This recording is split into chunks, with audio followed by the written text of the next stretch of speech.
ya mencionó algo muy importante, que es lo que va a acontecer en estos días, que es la conferencia. Les pido que por favor la puedan tener presente como algo importante. Yo quiero que ustedes puedan ser testigos de algo que os va a ocurrir durante estos días y que puedan pensar en esto, que sin lugar a dudas, cuando planteamos el tema para este año, primero en nuestra conferencia y en todo lo que vamos a hacer, el diablo va a buscar de una u otra manera que eso no pueda ser posible. No que no sea posible la conferencia, aunque yo creo que de alguna manera también siempre él pone trabas, desánimos, etcétera, ciertas situaciones que él muy inteligentemente logra. Pero a veces le echamos la culpa al diablo de nuestro propio corazón. Nuestro corazón también va a jugar un rol muy importante durante este año. Nuestro corazón nos engaña muchas veces y tiende a arrancar cuando se trata de ciertos desafíos que Dios nos pone. Entonces yo quiero que de alguna manera tú pienses en esto, que Dios está animando a nuestra iglesia a poder comprometerse y van a surgir un montón de excusas en nuestro corazón para que precisamente no asistamos a los cultos donde se va a hablar de compromiso. Yo te quiero decir que esto no es una estrategia como para que ustedes puedan tener la consideración de estar viniendo a la conferencia, si bien nos interesa que vengas a la conferencia, sino que yo quiero que tú puedas entender tu propio corazón, como yo debo entender mi propio corazón. Que sin lugar a dudas van a haber situaciones en la casa donde tú vas a querer buscar una excusa para no asistir, vamos a la segunda reunión, o no vamos el sábado, pero sí vamos el domingo, o no vayamos el miércoles porque va a ser una conferencia de sábado y domingo, y ya van a ver. ¿Sabes qué? Tu corazón va a buscar 1000 excusas para no venir a la conferencia o para no tomar de alguna manera en serio el tema que estamos tratando, que es el compromiso. De alguna manera. Yo quiero que tú hagas un ejercicio, si es que verdaderamente quieres honrar a Dios, hagas un ejercicio y empieces a pensar y a poner mucha atención a lo que está ocurriendo a tu alrededor, porque el diablo de alguna manera va a atacar, pero nuestro propio corazón también nos va a llevar a no querer aceptar ese desafío. Y si no aceptamos ese desafío para nuestro propio mal, porque al fin y al cabo, tal como dijo un gran hombre de Dios, el bien mayor y absoluto está en Dios. Por lo tanto, si nosotros no nos comprometemos con Dios, nos comprometeremos con algo más. Con algo más. Y es allí donde tú tienes que examinar dónde está tu corazón. Porque como dice la palabra de Dios, donde está tu tesoro, allí está tu corazón. Y no pienses que habrá bendición cuando nuestro compromiso es con otro que no sea el Dios fuerte y celoso que nos rescató de la tierra de Egipto. A nosotros, al igual que Israel, nos rescató de la esclavitud del Egipto espiritual. Amén. Así que tengamos cuidado y ojalá que realmente podamos estar preparando nuestro corazón. Antes de comenzar con la conferencia, este es nuestro último estudio, o nuestro último estudio antes del paréntesis que viene a la conferencia, para continuar con el estudio sistemático de la vida de Jesús. Vamos de lleno al estudio, mi amado hermano. No podemos pasar por alto siempre el contexto general a la hora de enriquecernos con una nueva historia en cuanto a nuestro Señor Jesús respecta, ¿no? Recordemos que para ir metiéndonos cada vez más en lo que está sucediendo en la mitad y un poco más pasado ya del ministerio de nuestro Señor, que el último encuentro que el Señor tuvo con los fariseos, es muy importante tener esto en cuenta para lo que vamos a estudiar ahora en Marcos capítulo 5, que es lo que viene a continuación en nuestro estudio cronológico, específicamente en el versículo 21, el último encuentro que tuvo el Señor Jesucristo. Escucharon a la niña, ¿no? Tiene buenos pulmones. El último encuentro que tuvo nuestro Señor con los fariseos, antes de Él exponer las parábolas del reino, antes de Él manifestar cómo de alguna manera se entraría a funcionar el reino de los cielos en esta tierra, cómo se manifestaría el reino de los cielos, el Señor tuvo una triste discusión, como siempre solía tener, con los fariseos, con los principales, con los saduceos, con la gente religiosa, los líderes de Israel. Y en Lucas capítulo 11, versículo 54, no lo tienen que buscar si que no lo quieren, porque vamos a ir a Marcos 5, pero el último encuentro que el Señor tuvo con los fariseos, estamos hablando antes de que saliera de todo el discurso de las parábolas, se encontrara con personas que emocionalmente querían seguirle. Después le dice a los discípulos: pasemos al otro lado, se encuentran con la tormenta, en el otro lado se encuentran con el endemoniado, los endemoniados gadarenos. El último encuentro con los fariseos, en Lucas 11:54, los fariseos, dice la palabra de Dios, que le acechaban, dice, acechándole y procurando cazar alguna palabra de su boca para acusarlo. Básicamente, los fariseos querían encontrar algún motivo, esa es la idea, un motivo, solo uno, para tener una razón para ir delante del magistrado romano, delante de los primeros de los magistrados judíos, los que tenían cierto liderazgo, y de alguna manera causar un revuelo y lograr deshacerse de la persona que acusaba sus corazones, que golpeaba sus corazones, que los enfrentaba con la realidad de una religión insípida, sin fruto, simplemente religiosos, sin ninguna relación con Dios, llenos de sí mismos, ensimismados, egocéntricos, y que la persona de Jesús les era un tropiezo. Porque la palabra de la cruz es una tremenda bendición, pero también puede ser un tremendo tropiezo. Y los judíos tropezaron con Jesús. Tropezaron con Jesús. Acechándole y procurando cazar alguna palabra, solo una, para justificar el poder acusarle, el poder deshacerse por el odio intrínseco que tenían en su corazón hacia Jesús. Pero ahora llegamos a una sorpresa tremenda. Entonces el Señor narra sus parábolas, personas emocionalmente dicen: yo te seguiré donde quiera que tú vayas. El Señor no tiene donde recostar su cabeza, le dice, no que lo quiere desanimar, sino él sabía lo que había en el corazón, y tenían que entender que seguir a Jesús no es una cuestión de moda, es una cuestión de compromiso. Y un compromiso se debe medir. No es llegar y decir, no es llegar y prometer algo al Señor, porque como dice Eclesiastés, mejor es que no prometas, sino que prometas y no cumplas. Todos nosotros aquí, de alguna manera, deberíamos vernos envueltos en la necesidad de un compromiso, porque al menos lo que creo, todos aquí, no son los que se bautizaron el domingo, ya se han bautizado y deben permanecer, porque hablamos de la constancia, del compromiso que implica el bautismo. Así que si tú estás desanimado por un lado, si tú no mediste bien cuando hiciste el compromiso, ese es tu problema. No le eches la culpa a la iglesia, no le eches la culpa a los predicadores, porque de alguna manera son muy insistentes en el compromiso. Ese es tu problema, es mi problema delante de Dios, pero con Dios no se juega.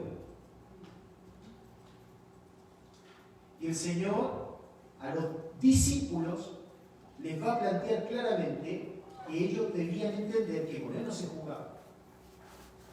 Los mete al mar, los mete en una gran tormenta, previamente a eso le dijo, vosotros entendéis lo que yo os he dicho, vosotros entendéis lo que son los misterios del reino, cómo se va a desarrollar el reino. Y los discípulos dijeron que sí, que entendían, pero todavía no entendían, porque ellos quedaron asombrados cuando el Señor calma la tempestad y ellos mismos dicen, ¿quién es este? Al fin y al cabo, ¿quién es este que aún los vientos le obedecen? Llega al otro lado y lo primero que sucede es que un endemoniado o los endemoniados se arrodillan delante del Señor. Él tenía potestad sobre el cielo, la tierra, sobre los demonios. Sin lugar a duda, Jesús, era algo más de lo que ellos creían que era. Y entonces nos encontramos ahora en Marcos capítulo 5, versículo 21, porque los gadarenos habían preferido que Jesús se fuera del lugar. ¿Viste esa gente que a veces cuando el Señor hace un gran milagro, dice, no, mira, me está complicando tu persona, yo preferiría seguir viviendo con los cerdos, preferiría seguir viviendo en medio del charco de los cerdos, pero un cambio no quiero, así que mira, no nos alboroten más, mejor vete. Sí, nos damos cuenta que estos endemoniados los teníamos que encadenar en un problema. Hemos visto la tremenda obra que hiciste, pero ¿sabes qué? Tú nos provocas cierta preocupación. Mejor ándate. Y el Señor, como es caballero, se sube al bote y vuelve. ¿Hacia dónde? Hacia Capernaum. Muy importante que entendamos todo esto. Capernaum, un lugar muy interesante. Y allí, cuando el Señor arriba a Capernaum, curiosamente sucede lo que vamos a ver a continuación. Dice Marcos capítulo 5, versículo 21. Dice, pasando otra vez Jesús en una barca a la otra orilla, nuevamente volviendo de donde había salido, vuelve al sector de Capernaum, se reunió alrededor de él una gran multitud y él estaba junto al mar, saliendo allí nomás. Y vino uno de los principales de la sinagoga, un líder judío.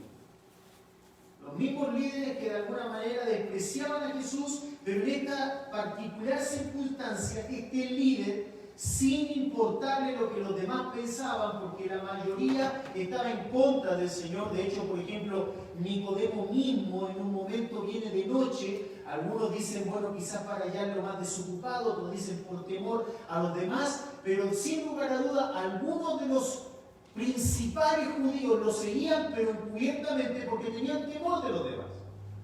Y sin importarle nada, dice que que era un principal de la sinagoga, llamado Jairo, lo identifica con un nombre, Jairo, luego que le vio, dice, se postró a sus pies. ¿Notas? Ocurre lo mismo que ocurrió al otro lado del lago. En el otro lado del lago había un endemoniado, un gadareno, que estaba poseído por el demonio. Pero aún así viene delante del Señor y se postra a los pies del Señor. Ahora vuelve el Señor y ocurre una nueva postración. Otro se postra delante del Señor. Este no estaba poseído por los demonios, pero estaba poseído por la religión. Que para el final es lo mismo. Pues tú puedes venir acá a la iglesia y ser un religioso. El final es lo mismo que para un endemoniado. Muerte eterna. La religión no salva a nadie. Por eso que hablamos tanto de compromiso, porque la verdadera fe, ¿te acuerdas de lo que vimos el domingo? La fe tiene convicción. Nosotros no somos, como dice en Hebreos capítulo 10, como los que retrocedemos, sino los que perseveramos para vida eterna, para salvación. Por eso que es tan importante, ¿ves? No es una cuestión simplemente que nosotros andamos buscando gente que se comprometa con el aseo de la iglesia. No es lo que nosotros necesitamos. Si bien necesitamos que todos nosotros podamos colaborar, pero cuando hablamos de compromiso es una cuestión que tiene que ver contigo, tiene que ver conmigo, con una examinación. ¿Hasta qué punto yo estoy comprometido realmente con Jesús? Porque si no hay una verdadera fe, una verdadera convicción, yo puedo ser un Jairo o puedo ser un Gadareno. El final es lo mismo. Y aquí Jairo, uno de los principales de la sinagoga, de la religión judía, se postra. ¿Por qué se postró? Aquí está la pregunta. Bueno, el texto nos va a decir por qué se postró. Ahora, es importante entender antes de ir a ese punto que todo nuestro rechazo, todo nuestro antagonismo, todo nuestro odio, toda nuestra indiferencia hacia la persona de nuestro Señor, de Dios mismo, toda nuestra indiferencia desaparece, mi hermano, desaparece a la hora de necesitar del poder de Dios. A la hora de necesitar del poder de Dios. ¿Sabes? Cuando yo he visto a la gente más comprometida con el Señor, lamentablemente es cuando tiene una necesidad. Y cuando pasa esa necesidad, se olvidan de su compromiso con el Señor. He ahí un compromiso falso. ¿Sabes? El cuadro de Jairo es un cuadro que a nosotros nos debe hacer pensar. Lo primero que vemos en Jairo es que podemos apreciar en este hombre, que era el principal de la sinagoga, una tormenta personal en su corazón. Por eso que el número 1, el primer punto, nuestro primer enunciado, nuestro primer encabezado, se podría decir de esta manera. Número 1, la tormenta personal en el corazón de Jairo. ¿Ves? Hay tormentas que a veces enfrentamos, como las que enfrentaron los discípulos del Señor. Los discípulos del Señor enfrentaron una tormenta que el Señor les había metido en ella. Hay distintos tipos de tormentas. De hecho, el libro de Santiago habla de que las pruebas pueden venir de muchas formas. Y la palabra allí, la idea de la palabra es multicolor. Hay pruebas de todos colores. Todos nosotros experimentamos distintas pruebas. Hay distintas tormentas. Había una particular en el corazón de este hombre llamado Jairo, la tormenta personal en el corazón de Jairo. Dice Marcos, capítulo 5, versículo 23, y le rogaba, ¿ves? Es decir, se postró y le rogaba mucho. La idea en el griego es que le rogaba y le seguía rogando. ¿Ves esas personas que no paran de hablar? Te lo ruego, te lo ruego. Y entonces el Señor debe haber mirado, todo el mundo debe estar mirando este cuadro, y ese hombre, con esa dignidad que tenía, siendo el principal de la sinagoga, un líder prominente en su zona, allí en Capernaum, reconocido por todos, no era cualquiera, era un hombre que estaba encargado del culto, de la administración del culto en la sinagoga, invitaba a los predicadores. Generalmente el encargado de la sinagoga no era el que predicaba, sino el que gestionaba todo allí. Todo el mundo lo conocía y ahora lo ven postrado. Generalmente habían visto a los fariseos, a los saduceos, a los escribas, a la gente que de alguna manera componía allí todo, la crème de la crème, todos los líderes religiosos en contra de Jesús. Y ahora todo el mundo está viendo a uno que es el principal de la sinagoga, postrado, rogando, diciendo: mi hija está agonizando, ven y pon las manos sobre ella para que sea salva y vivirá.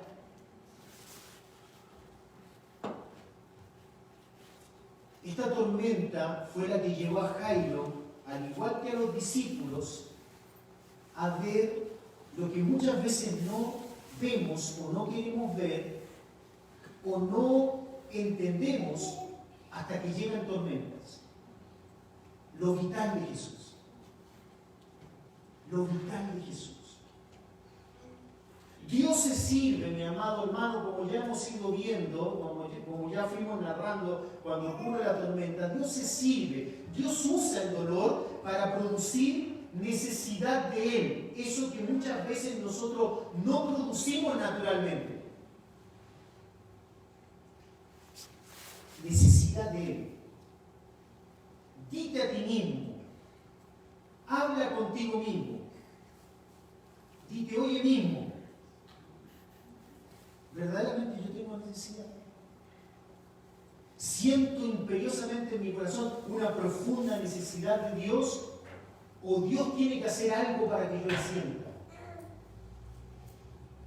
Hace unos días atrás, hablando con una persona, se enojó muchísimo porque yo le hice alusión a esas cosas. Se molestó muchísimo. No entendió lo que yo le quise decir. Porque esto no es solamente para una persona o de parte del pastor hablando con otra persona. No, eso es para todos nosotros. Es para mí también. Cuando yo pongo a Dios, a otros, antes que Él, muchas veces Dios puede quitarme eso que yo pongo antes que Él, porque eso está por sobre Él. Y nosotros, para nuestro bien, necesitamos entender que le necesitamos a Él. Amén. Nosotros hacemos algo muy arriesgado cuando ponemos a otras personas o otras cosas antes que Dios, porque Dios puede decir, esto te es un tropiezo para que entiendas lo que me necesitas. Dice el salmista en el Salmo 119, versículo 67, antes que fuera yo humillado. ¿Ves lo que está diciendo el salmista? Le está diciendo, yo fui humillado. Yo fui humillado. Tuve que comer polvo, humillaste. Pero antes que ocurriera eso, dice, descarriado andaba, es decir, andaba por mi propio camino, no siguiendo el tuyo. Mas ahora, es decir, una vez que fui humillado, guardo tu palabra. Ahora entiendo la importancia de considerar lo que tú dices. ¿Por qué? Porque fui humillado. Salmo 119, 67. ¿Saben? La respuesta del Señor fue realmente misericordiosa. Yo quiero que te concentres porque, mira, acuérdate, el Señor salió de hablar de las parábolas del reino. Tuvo gente que le quiso seguir, que no era real su decisión. Ninguno que pone la mano en el arado y mira hacia atrás es digno de mí. Ahí entonces el Señor tuvo una circunstancia antes de llegar al lago, se fue al lago, llega a donde están los gadarenos y vuelve nuevamente a Capernaum. Y la respuesta del Señor a este hombre llamado Jairo fue realmente misericordiosa. Es increíble cómo el Señor actúa con nosotros. A pesar de que muchas veces nosotros le damos vuelta a la espalda, no hay que olvidar que en Capernaum, donde él había vuelto, habían acusado al Señor de echar demonios. ¿Por quién? Por Beelzebú. ¿Quiénes? Los principales, los religiosos. Los religiosos que tenían que haber dicho, no, este no echa los demonios, sino por el poder de Dios. Obviamente aquí alguien importante que debemos considerar y que todo el pueblo debe examinar qué es lo que está ocurriendo. No, ellos habían rechazado y además le habían acusado una situación X de no lavarse las manos cuando entró a comer precisamente a la casa de alguien que ya vamos a ver. Había entrado a comer y de no lavarse las manos lo acusaron de no ser un hombre que seguía los rituales judíos y los rituales que habían exacerbado los fariseos poniéndole de su propia cosecha, como se dice, o de su propia, de su propia cartita bajo la manga, poniendo algunas aristas que no necesariamente estaban en la ley, pero que ellos veían como casi sagradas. Y alguien le había acusado de ser un hombre no pulcro, según los rituales de los judíos, ahí en Lucas 11:38. Todo eso había acontecido. Sin embargo, la respuesta del Señor a este principal de la sinagoga, es decir, a uno que pertenecía precisamente a ese séquito, a esa facción, a ese grupo que le despreciaba, no fue revanchista, todo lo contrario. Nota lo que dice el versículo 24 de Marcos 5. Dice, fue pues con él y le seguía una gran multitud y le apretaban. Fue pues con él. ¿Ves? El cuadro es este. Él está rogando. Allí el Señor viene de una experiencia de rechazo, una vez más, de un hombre que había sanado, que había liberado del demonio. Llega y otro hombre se postra ante él. Los discípulos deben haber pensado, ¿es mala la palabra en México chale? ¿No? Chale es como decir, ay, ¿no? ¿Chale o no? Pero los discípulos tienen que decir chale. Pregunto porque no quiero decir una mala palabra. porque si no, ahí me van a apedrear. Y entonces, como que los discípulos dijeron, Charlie, ahora viene otro problema más. Porque cuando veían a alguien arrodillado delante del Señor, era un problema. Y ven a Jairo, y entonces Jairo rogándole, y el Señor dice, vamos. ¿Ves? El Señor no le dice, claro, ahora vienen ustedes a pedirme, claro, ahora sí. No, pues ahora no voy. Qué misericordioso que hace el Señor. Qué misericordia. ¿Cuántas veces nosotros también, de la misma manera, la rechazamos? Una y otra vez. Y ahí está. El que viene a mí yo no lo he hecho prioridad. Todo parecía bien hasta este momento. Al parecer Jairo estaba lleno de una flamante fe nueva en él. Nota que este Jairo, que posiblemente pertenecía al séquito de los que rechazaban al Señor, sin embargo sabían que el Señor tenía poder. Tenía poder. Pero al ir por el camino se presentó una situación que haría demorar lo esperado. ¿Viste cuando tú estás en una situación difícil? Jairo le está diciendo, ¿sabe qué? Mi hija se está muriendo, está agonizando. ¿Qué es lo que quieres tú? Que nada se interponga en la solución. Yo recuerdo cuando mi esposa tuvo el primer bebé, Daniela, Marco, el misionero Marco, yo era misionero allá en Chile, y Marco vivía abajo. Y ve que siempre a nuestras esposas se le ocurre como a la 1 de la mañana, así cuando todo durmiendo. Y no me acuerdo siquiera de la. Y yo grité y salí, Marco, apúrate. Y hice un escándalo, la verdad que ahora me da razón. Porque uno puede hacer algo, bajar más tranquilo, Marco. Hice un escándalo. Íbamos en el auto, que Marco iba conduciendo de noche, y entonces Sandra iba allí, porque íbamos a tener el bebé, y yo le decía a los vehículos, ¡sale, tonto, sale! No me escuchaban, yo iba dentro del auto. Haciendo un alboroto. ¿Verdad?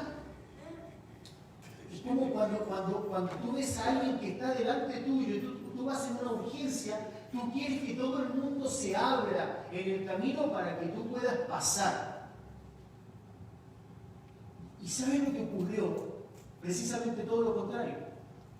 La multitud, cuando escucha al Señor que va a ir, lo aprieta, y allí pasa algo que no podían pasar en medio de la multitud. Y dice el versículo 25, pero una mujer que desde hacía 12 años padecía de flujo de sangre y había sufrido mucho de los médicos, seguramente no todos eran médicos, porque recuerden ustedes que en ese tiempo había muchos mitos. Por ejemplo, una mujer que tenía flujo de sangre, dicen los historiadores que, por ejemplo, venían los aparentes médicos o sanadores y hacían 7 hoyos y ponían cenizas de huevos de avestruz, y la mujer se tenía que sentar en cada hoyo y entonces gritarle a la mujer, está sana, está sana. Y había un montón de ritos que se hacían para de alguna manera sanar a una mujer que padecía de esto. Literalmente charlatanes que buscaban oportunidad para usufructuar de los problemas de los demás. ¿Sabe? Esta mujer, dice la historia, que había gastado todo lo que tenía y que nada había aprovechado. Antes le iba peor. No tenemos tiempo de andar mucho en esta parte de la historia porque nos vamos a concentrar en Jairo, pero sin lugar a dudas pueden pensar ustedes en el dolor de esa mujer, la gran necesidad de esa mujer. Pero hay algo más. Cuando yo voy a hablar de Jesús, ella vino por detrás entre la multitud y tocó su manto. Quizás las borlas del manto, como dicen algunos, las orillas del manto, las tocó.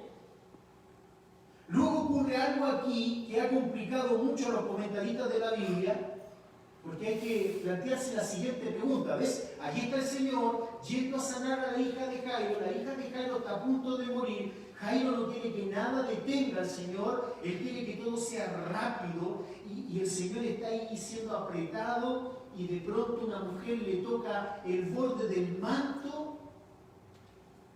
Y antes de seguir con la historia, tenemos que preguntarnos, ¿había algo oculto para el Señor? ¿Había algo que el Señor no sabía? Algunos plantean que sí, Algunos utilizan este mismo texto que vamos a ver a continuación para decir, ven, el Señor tenía una naturaleza 100% humano, 100% divina, pero Él muchas veces no comunicaba lo divino a su naturaleza humana. Yo no creo eso, a pesar de que hay buenos autores que creen eso, y yo los respeto. Juan dice, por ejemplo, en el capítulo 2, versículo 25, y que Jesús no tenía necesidad de que nadie diese testimonio del hombre, pues él, es decir, Jesús sabía lo que había en el corazón o en el hombre. Él sabía lo que había en el hombre. Solo Dios puede saber lo que hay en el corazón de otro hombre. Si esto es así, ¿por qué entonces encontramos esta situación? La mujer toca al Señor y ocurre lo siguiente. Marcos capítulo 5, versículo 30 dice, luego Jesús, conociendo en sí mismo el poder que había salido de él, volviéndose a la multitud, dijo, ¿quién ha tocado mis vestidos? Parece paradójico, ¿no? El Señor va, todo el mundo le aprieta, de pronto el Señor le toca en el manto y él sabe que salió poder de él, se da vuelta y dice, ¿quién? ¿Quién me tocó? Algo interesante para poder ver, ahondar un poco, ¿cierto? Obviamente que la Escritura no nos dice todos los detalles, pero ahondar un poco en la respuesta a nuestra interrogación y a la interrogación que se plantea, ¿sabía o no el Señor que una mujer que tenía flujo de sangre le había tocado? ¿Sabía específicamente entre el grupo que le seguía quién era particularmente esa persona que le había tocado? Es interesante que el pronombre quién es un pronombre interrogativo y que está dado en el griego en femenino. En femenino. Claro, algunos arguyen lo siguiente, dicen, bueno, es que Marcos está contando la historia que ya se sabe, es decir, Marcos sabe que al final quien la tocó fue una mujer, pero es interesante que también existe la posibilidad que el escritor inspirado por el Espíritu Santo está diciendo que el Señor sabía que quien le había tocado al menos era una mujer, porque el pronombre interrogativo está en femenino. Dice el versículo 31, la multitud lo apretaba. La multitud lo apretaba. Y los discípulos mismos se extrañan de la pregunta del Señor y le dicen, ves que la multitud te aprieta y dices, ¿quién en femenino me ha tocado? La multitud te está apretando. ¿Cómo quién te ha tocado? Es interesante, por ejemplo, cómo traduce la Biblia de las Américas el pronombre femenino. Es muy interesante porque dice en Marcos 5:32, según la Biblia de las Américas, pero él miraba a su alrededor para ver a la mujer que le había tocado. ¿Usted cree, hermana? Yo también. Pero sabe que para entender un poquito mejor el tema, es entonces que el Señor estaba jugando con las personas, no necesariamente. El Señor tenía algo. Yo pienso que él sabía quién le había tocado, pero ¿por qué entonces hace la pregunta? ¿Quién me ha tocado? ¿Qué mujer fue la que me tocó? ¿Sabes? Uno lo podría graficar fácilmente como cuando uno tiene niños chicos, ¿no? A uno niños grandes, ¿verdad? De pronto uno sabe quién hizo tal cosa. Y no es que le está mintiendo. Rayaron la pared. Tú sabes que está rayado con rojo y los dedos están rojos. Entonces tú lo traes y dices, ¿quién rayó esta pared? Mira, ¿qué es lo que estás buscando tú? Que él reconozca lo que hizo. No que te diga yo fui para tú corroborar. Yo creo que el Señor estaba haciendo esto porque él tenía un propósito. ¿Quién fue la mujer que me tocó? Aquí había una cuestión particular en la vida de la mujer y en la vida de Jairo. Podemos ahondar también en la historia maravillosa que hay en la mujer y especular tal vez todos los años de dolor. ¿Ves? Jairo tenía una niña de 12 años que súbitamente estaba enferma y la enfermedad era una enfermedad de muerte, estaba agonizando. Esta mujer había estado 12 años enferma. Desde que Jairo había disfrutado de su hija hasta los 12 años, a los 12 años una muchacha judía ya comenzaba a ser una señorita, por lo tanto quizás era el momento donde el padre ya empezaba a pensar en ella no como una niña, sino que ya se estaba preparando para ser una mujer, una esposa quizás, alguien que le iba a dar nietos. Esta mujer había pasado 12 años de calvario con una enfermedad de flujo de sangre, tremendamente afectando su cuerpo. Un flujo de sangre le debe haber producido una profunda anemia. Todos los que saben lo que produce la anemia, un desgano tremendo. En aquel entonces no había cómo regular esas cosas. Cuando hay anemia, inmediatamente después de eso viene ¿qué? Una depresión del cuerpo, de su estado de ánimo. Esta mujer muchas veces no debe haber tenido ganas ni siquiera de levantarse, desanimada por su enfermedad. Aparte que ritualmente, según la ley judía, era inmunda. No podía ir ni siquiera al templo para buscar un refrigerio espiritual. 12 años. Yo pienso que el Señor sí sabía. ¿Por qué entonces le hace la pregunta? Porque el Señor necesitaba purificar la fe de Jairo.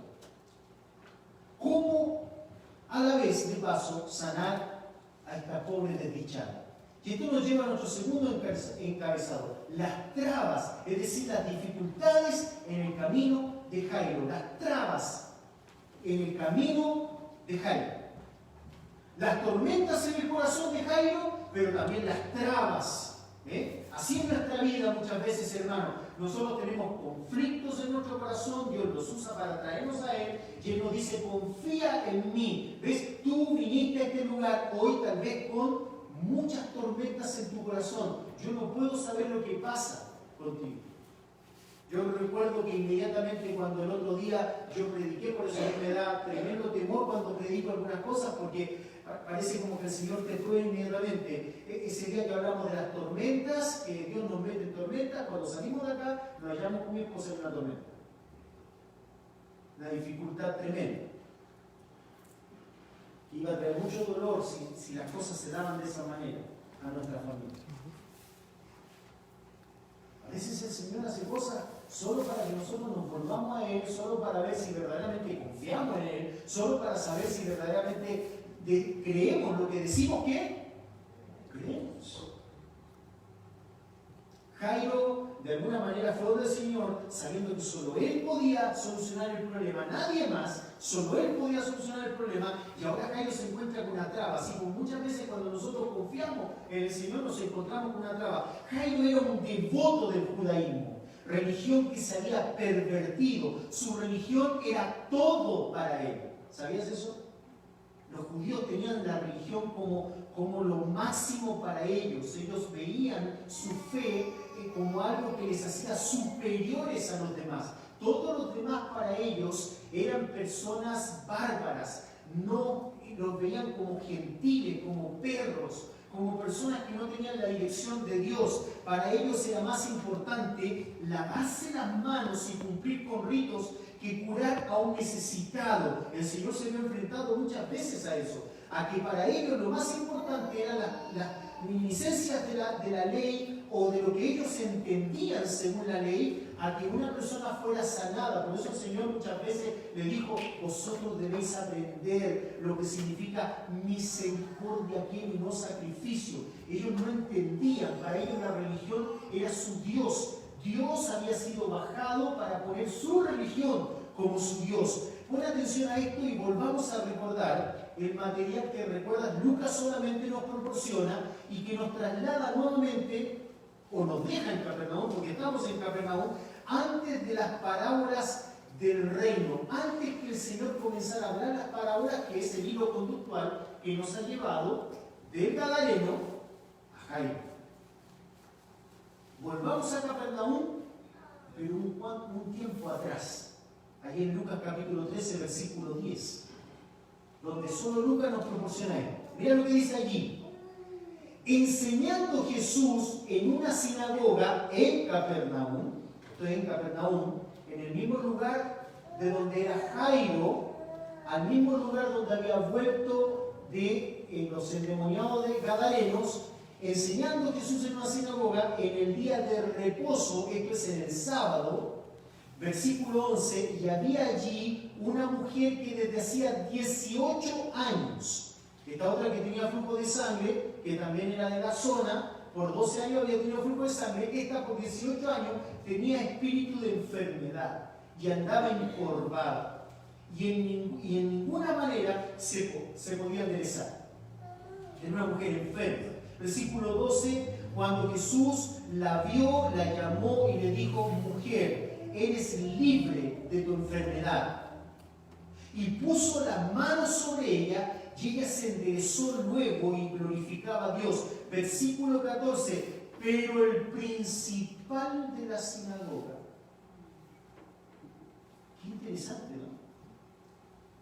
El principal de la sinagoga en Capernaum. Y ahora en Capernaum, un principal de la sinagoga llamado ¿qué? Jairo. Estamos especulando, ¿no? Pero quizá era la misma persona. Porque dice que este era el principal de la sinagoga. ¿Dónde? En Capernaum. ¿Y aquí dónde está el Señor? En Capernaum. Y dice, pero el principal de la sinagoga, esto ocurrió antes del problema de Jairo, ¿no? Si este era Jairo, no podemos acelerar eso, no podemos asegurarlo, pero si era, este todavía tenía la hija sana. Ahora, si no era Jairo, bueno, al menos Jairo era conocido por él. Y Jairo a lo mejor supo de esta situación. Quizás Jairo estaba presente allí porque había varios que podían ser principales en una sinagoga. Pero el principal de la sinagoga, enojado de que Jesús, nota lo que dice, enojado de que Jesús hubiese sanado en el día de reposo, dijo a la gente: 6 días hay en que se debe trabajar, en estos pues venid y sed sanados, y no el día de reposo. ¿Notas? Y aquí donde el Señor después lo reprende, no tenemos tiempo para continuar con la historia, pero notas aquí hay un hombre que dice: 6 días ha de trabajarse, pero en el 7º día no vengáis a buscar sanidad, porque es el día de reposo. Y el Señor dice: ¿quién no desata un asno en el día de reposo por una necesidad?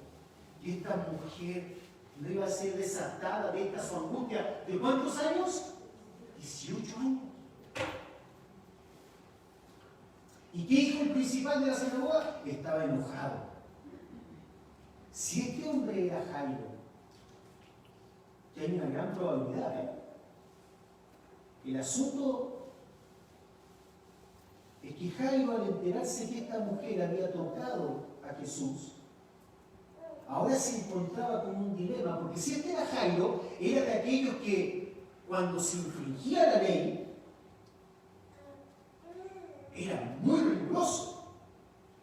Claro, muchas veces lo que ocurre es que cuando las cosas nos pasan a nosotros, las miramos de otra manera. Cuando somos nosotros los que necesitamos misericordia, miramos las cosas de otra manera. Pero cuando es otro el que necesita misericordia, entonces nosotros nos ponemos doctos de la ley.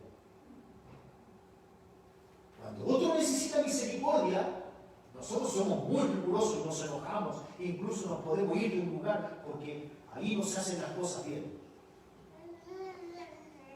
El asunto es cuando soy yo el que necesito misericordia. La cosa cambia. O al menos se ve desde otra perspectiva. Claro, ¿por qué? Porque ahora el problema afecta a quién. ¿A quién? A mí. Ahora digo como las cosas diferentes.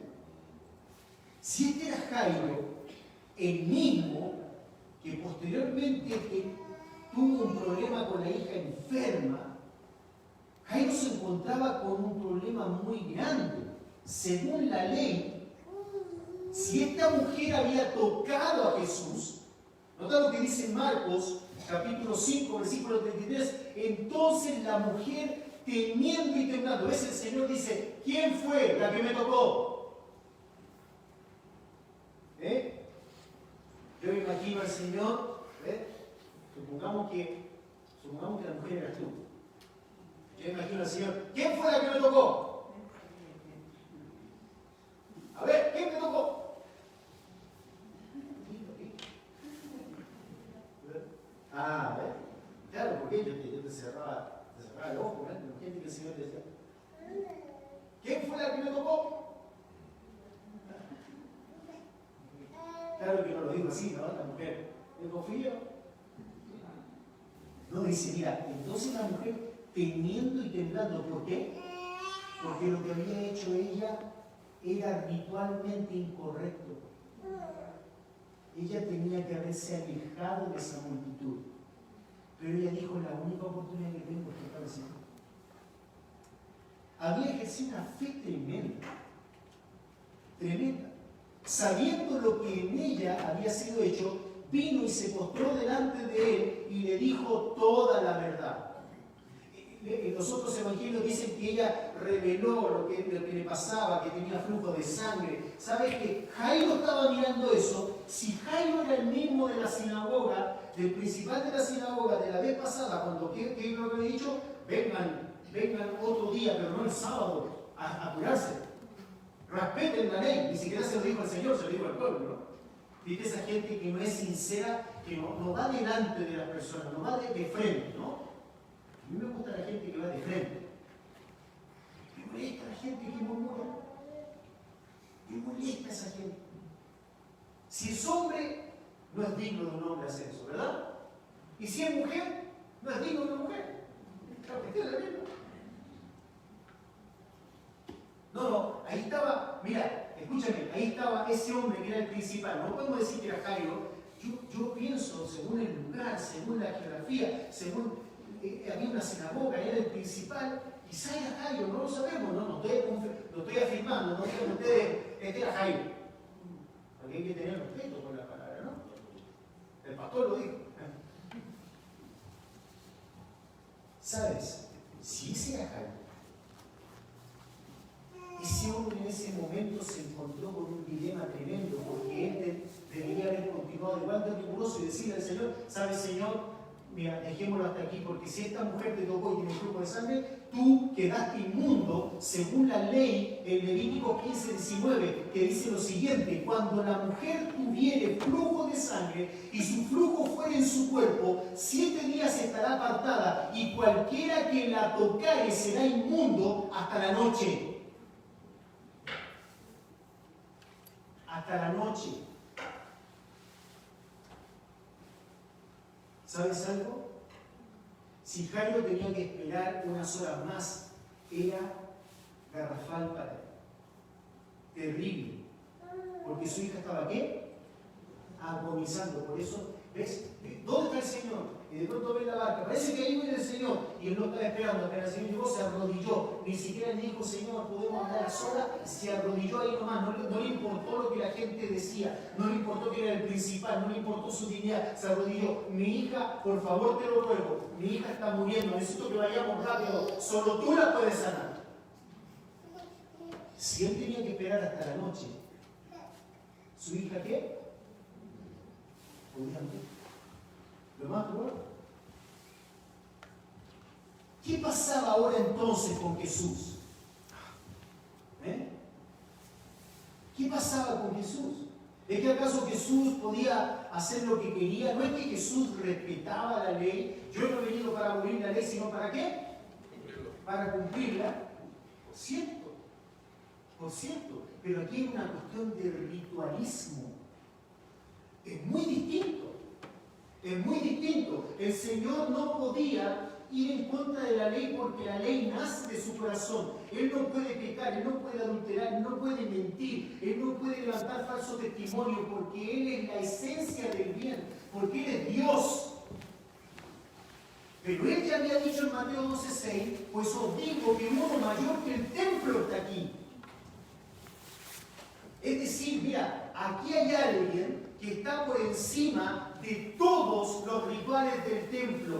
¿Por qué razón? Mi amado hermano, la ley es santa. La ley es santa. Él no vino a infringir la ley, pero Él no está sometido a cuestiones rituales de la ley los que están sometidos a ellos son seres contaminables como nosotros. Nosotros, si tocamos a una mujer con flujo de sangre, o nosotros, si nos mezclamos con el pecado, quedamos inmundos, pero él no puede contaminarse porque él no es contaminable. Y eso estaba entregando un mensaje a sus discípulos. ¿Quién es este hombre que algunos tienen por lo menos?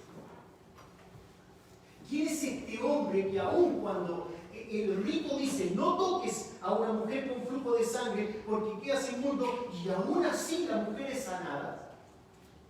Más adelante iban a ver otro milagro más. ¿Quién es este hombre? Era un mensaje para los discípulos, era un mensaje para Jairo, y para decirle: tu religión no tiene potestad sobre mí. Alguien mayor al templo está aquí, les dijo el Señor. Alguien mayor a los rituales. He aquí, alguien que está por encima de todo esto. El libro de Hebreos dice incluso que él es mayor que Moisés. Es decir, él está por sobre la ley. Pero no es que él está por sobre la ley para infringir la ley, porque él la dio ahí en el monte de Sinaí.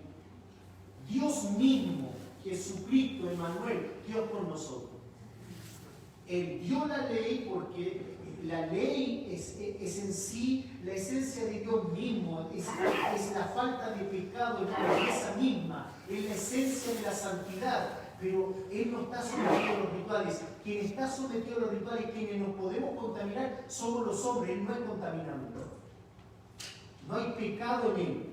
Alguien ha argumentado, y entonces, ¿qué pasó en Juan capítulo 20, versículo 7? Cuando la mujer María Magdalena viene y le abraza, y entonces le dice: no me toques, porque no he subido aún a mi Padre. Ah, ¿ves? Él se podía contaminar. No, porque ahí está mal interpretado, porque la palabra en el griego allí es: mira, no te aferres a mí. Le está diciendo: no te aferres porque todavía tengo que subir al Padre, y cuando suba al Padre también va a haber una obra maravillosa donde vas a estar siempre conmigo. La idea es que María estaba aferrada al Señor, como cuando Jacob, ¿te acuerdas?, se aferró a Dios y no lo quería dejar, y entonces le tocó el muslo. Porque alguien dice: mira, luchó por Dios. No, Dios estaba probando su corazón. Cuando ya Dios se cansó, ¿qué hizo? ¡Pum!, le tocó el muslo. ¿Listo? María se estaba aferrando. No es que el Señor dice: no me toques, porque en otros momentos sí, ellos se arrodillaron y tocaron. Porque aún no he subido a mi Padre, le dice, pero eso no era porque le podían contaminar. Él no es contaminable. Qué tremenda prueba de fe para el corazón de Jairo. Qué tremenda prueba de fe aún para los discípulos. Versículo 24 del capítulo 5 dice: y él les dijo: hija, tu fe te ha hecho salva. Ve en paz y queda sana de tu azote.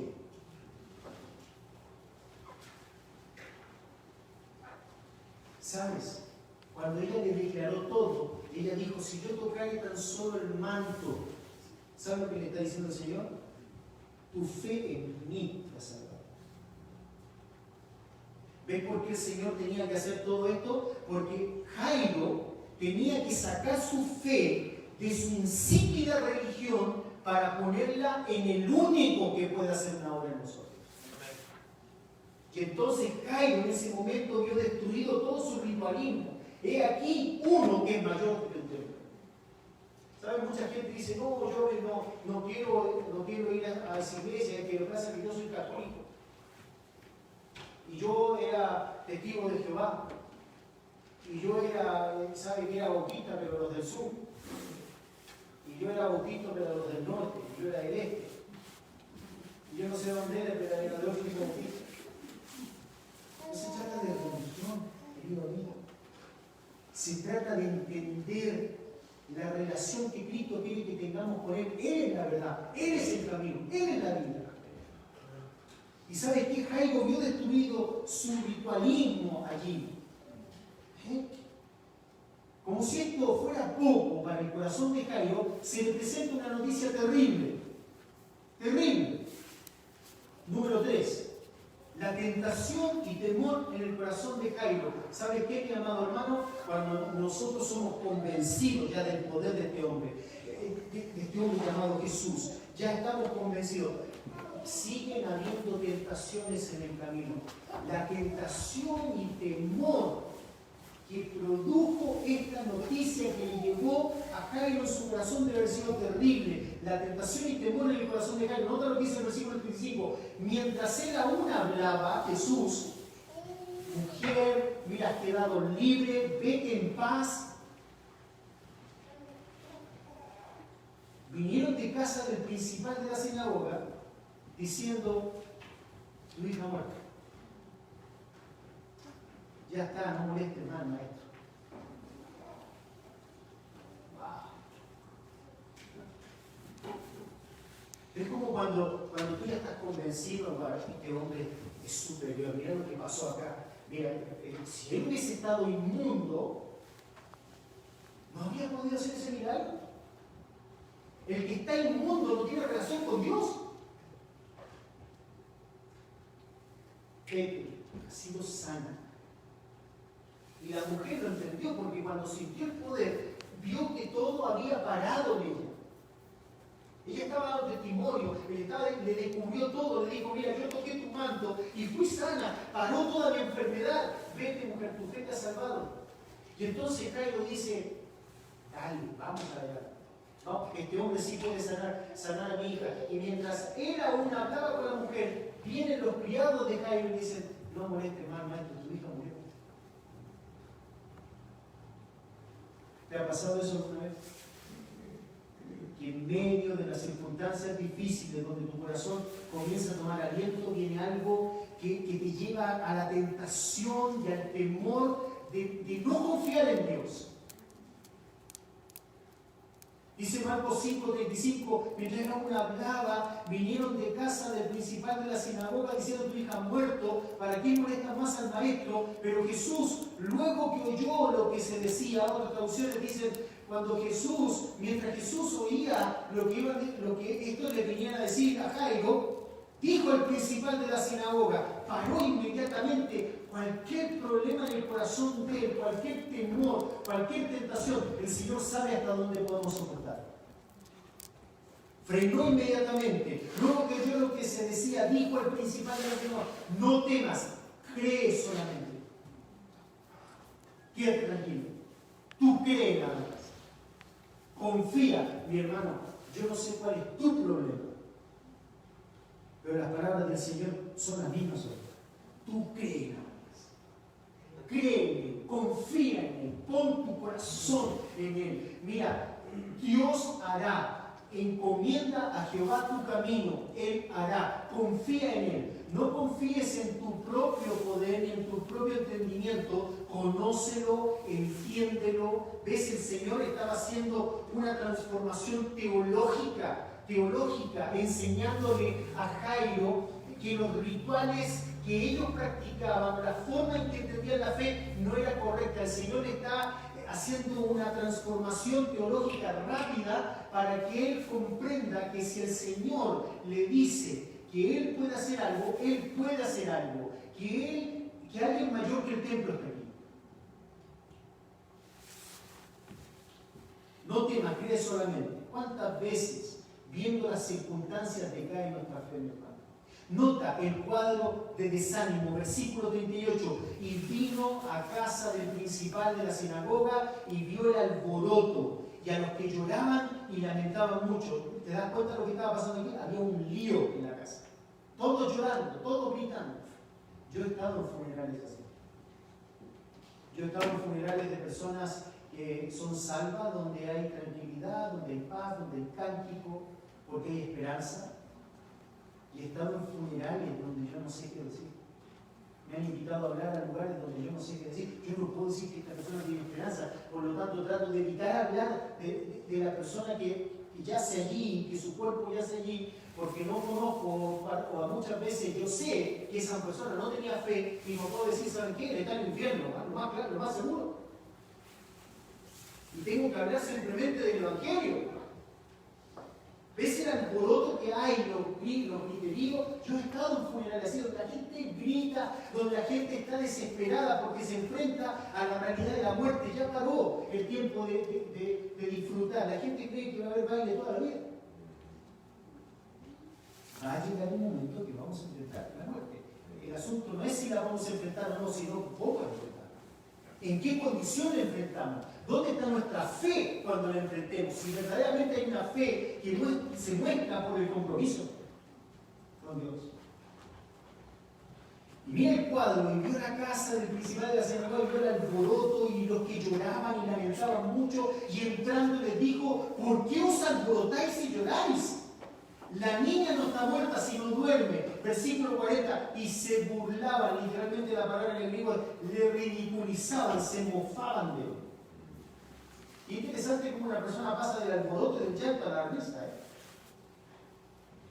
¿Te das cuenta que hay una incongruencia tremenda acá? ¿Cómo puede ser posible?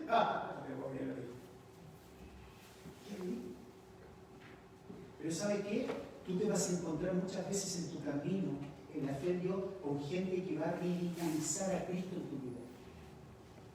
Se va a reír de lo que tú crees, va a ridiculizar a Cristo. Pero ¿sabes qué? Tú solamente crees. Sí, cree. ¿Y sabes qué? El ridículo que ellos hicieron de Cristo les costó ser testigos de un tremendo milagro.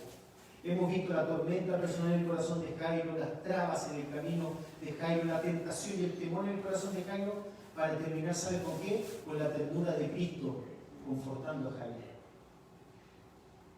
Y sabes, esos que se burlaban se perdieron de ver este grandioso espectáculo.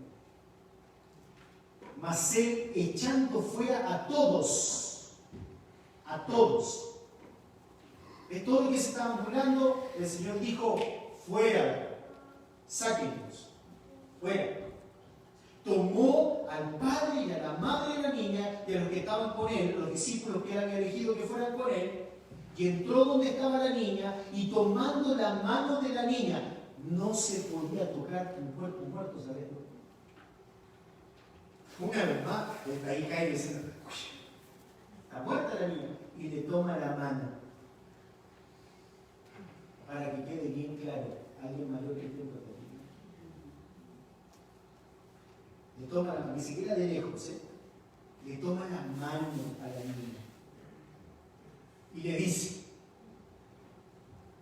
Talita Kumi. ¿Sabes lo que significa Talita Kumi?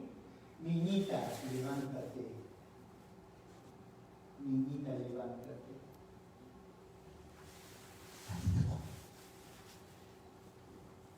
Que traducido es niña, mal traducido porque es niñita. A ti te digo, levántate. Y luego la niña, ahí cambia la palabra, ¿no? Luego la doncella de 12 años se levantó y andaba, pues tenía 12 años. Y se espantaron. ¿Quién es? Jairo, la mamá, Juan, Pedro, que eran sus discípulos, se espantaron. ¿Saben cuál es la palabra allí? Es una palabra interesante. Literalmente la palabra éxtasis. Quedaron así. ¿Viste cuando los dibujitos animados? ¿Viste Tom y Jerry alguna vez? ¿Qué vio Tom y Jerry? ¿Lo vieron? Cuando ves el ratón sale corriendo y sale victorioso, y a Tom se le cae la boca así. Esa es la idea, quedaron así. Extasiados. Talita Kumi.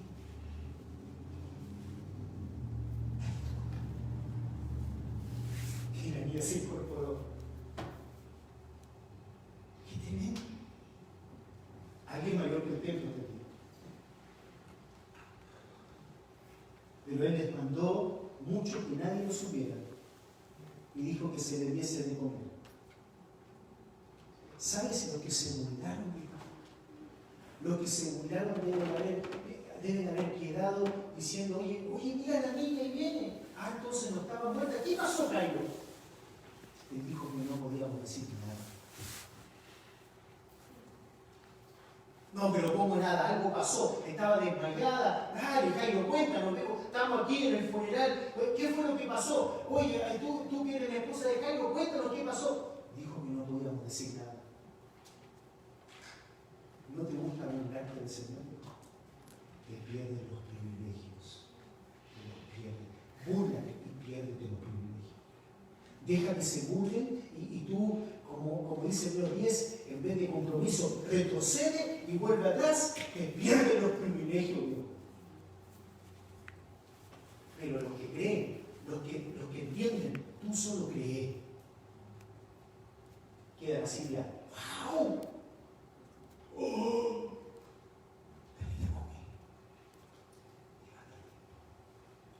Niñita, ven. Padre, exprimiendo su alguien mayor que el templo está ahí. Alguien mayor que Moisés. Alguien mayor que todos los profetas. Alguien mayor que todos nosotros es el Señor. Que se hizo hombre. Toda su gloria mostrada en este mundo. Había algunos que se burlaban, pero otros creyeron. Señor, te pido que nosotros no seamos de los que retroceden, sino de los que creen. Bendice a cada persona en este lugar. Bendícelo. Cúbrelo con tu gracia. Gracias por tu amor. Gracias porque podemos confiar en ti. Gracias porque tú tomaste nuestra mano, al igual que esa niña, y nos dijiste, Talita cumi, levántate de entre los muertos, levántate, y nos hiciste tu esposa. Gracias, Señor. Bendice tu palabra en nuestros corazones y acomoda según nuestra necesidad en el nombre de Jesús.